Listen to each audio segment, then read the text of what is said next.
झटपट नाश्त्यासाठी इथे आपण 1 वाटी उकडलेले स्वीटकॉर्न घेतलेले आहेत. आता किसणीला थोडंसं तेल लावून घ्यायचं. यावर 2 मध्यम आकाराचे बटाटे किसून घ्यायचे आहेत.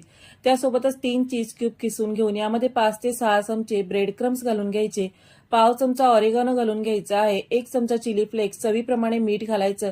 हे सगळं मिश्रण आपल्याला एकत्र करून घ्यायचं आहे. जर मिश्रण थोडंसं पातळ झालं तर यामध्ये आणखीन तुम्ही थोडंसं ब्रेड क्रम्स घालून घेऊ शकता आणि या पद्धतीने याच्या टिक्की तयार करून घ्यायच्या. आता इथे आपण 1 चमचा कॉर्नफ्लॉवर हे पाण्यामध्ये मिक्स करून याची एक पेस्ट तयार करून घेतलेली आहे आणि या पेस्टमध्ये आपण या टिक्क्या गोळवून घ्यायच्या. त्यानंतर ब्रेड क्रम्स लावून आपल्याला ह्या शॅलो फ्राय करून घ्यायच्या आहेत.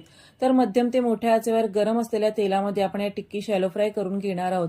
जर तेल थंड असेल तर टिक्की तेलकट होतात, त्यामुळे मध्यम ते मोठ्या आचेवरच आपल्याला तळून घ्यायच्या आहेत. सोबतच यामध्ये चीज असल्यामुळे त्या फुटू देखील शकतात, म्हणून कमी आचेवर तेल न ठेवता मध्यम आचेवर तेल ठेवून आपल्याला या टिक्की कुरकुरीत होईपर्यंत तळून घ्यायच्या आहेत.